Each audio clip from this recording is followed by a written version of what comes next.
और पश्चिम से अब चलते हैं दक्षिण भारत की तरफ, जहां कल राजनीति में नए सुपरस्टार की एंट्री हुई है।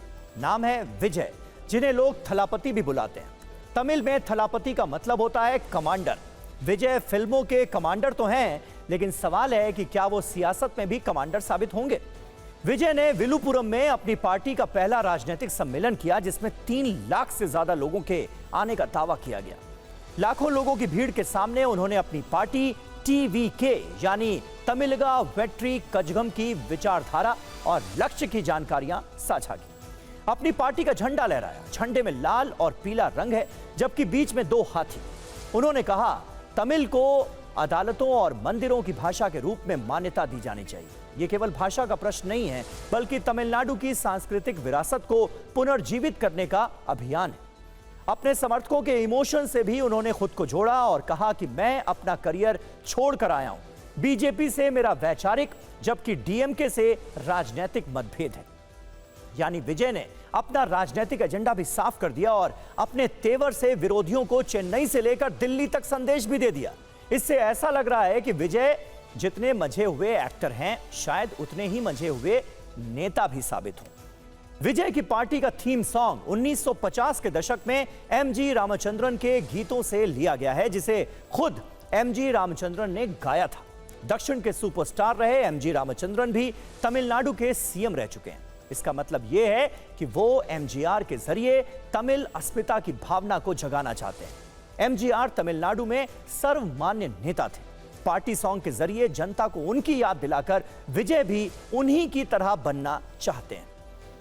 विजय ने अपनी राजनीतिक रैली में तमिल आइकॉन पेरियार का भी जिक्र किया।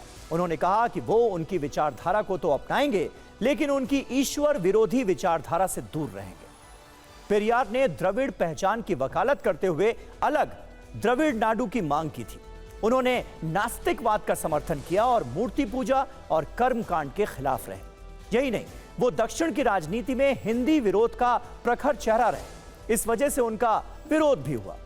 विजय आज की राजनीति में छाना चाहते हैं, इसलिए वो पेरियार का जिक्र तो कर रहे हैं, लेकिन सावधानी के साथ। वो पेरियार के तमिल भाषा वाले एंगल को अपना एजेंडा बना रहे हैं, लेकिन धार्मिक विरोध से दूरी भी रख रहे हैं। मतलब विजय की विचारधारा द्रविड़वाद और तमिल राष्ट्रवाद दोनों से प्रेरित है।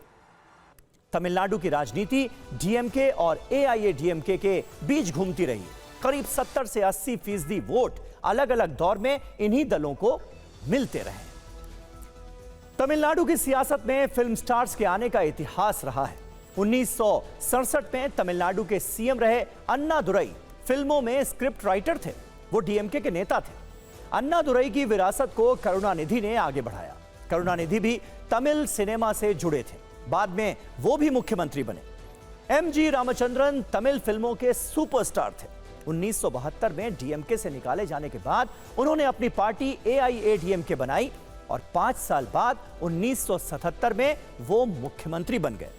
जयललिता भी फिल्मों की जानी मानी अभिनेत्री थी, जिन्होंने MGR की राजनीतिक विरासत को मजबूती दी और 1991 में वो भी मुख्यमंत्री बनी। जयललिता के गुजर जाने के बाद से AIADMK की जमीन खिसकती चली गई और DMK सियासी तौर पर ताकतवर बनकर उभरी। He has not spelled out his policies. He had used this mass gathering to attack DMK and its governance. So I think he wants to take the share of ADMK votes.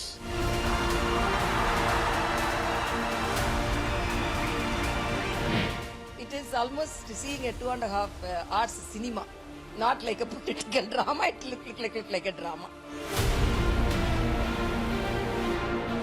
First thing is Thalapathy identify the 2 fascist force at Visalai. It's very historical moment it taken place. In next 13 years,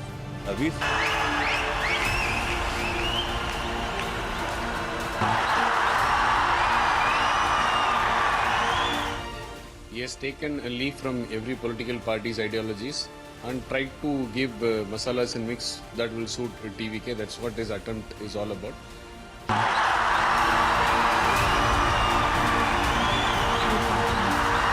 என்னோட உயிர் வணக்கங்கள்.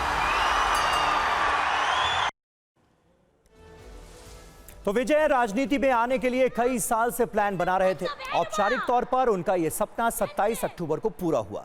तमिलनाडु में जयललिता और करुणानिधि के जाने के बाद DMK के लिए मैदान खुला है। विपक्ष में कोई उनके आगे टिक नहीं पा रहा है। विधानसभा से लेकर लोकसभा चुनाव तक स्टालिन अकेले छाए हुए हैं। ऐसे में विजय के लिए सुपरस्टार वाली छवि को भुनाने का मौका है। राज्य में 2026 में विधानसभा चुनाव है, उनके पास समय भी है।